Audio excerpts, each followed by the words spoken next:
Incoming is an iPhone 6s silver in color, model designation is A1688.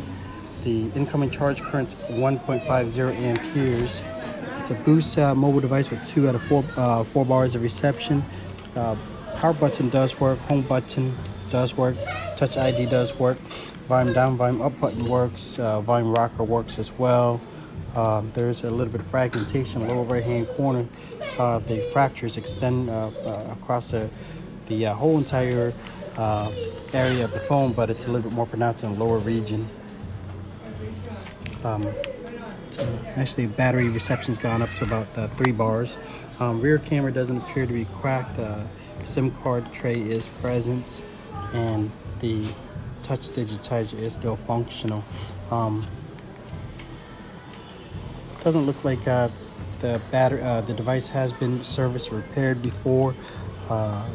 There's a little bit of spotting underneath the screen, but otherwise it's in a pretty good shape. I'll go ahead and pull up the parts cost and issue a quote for the customer right now.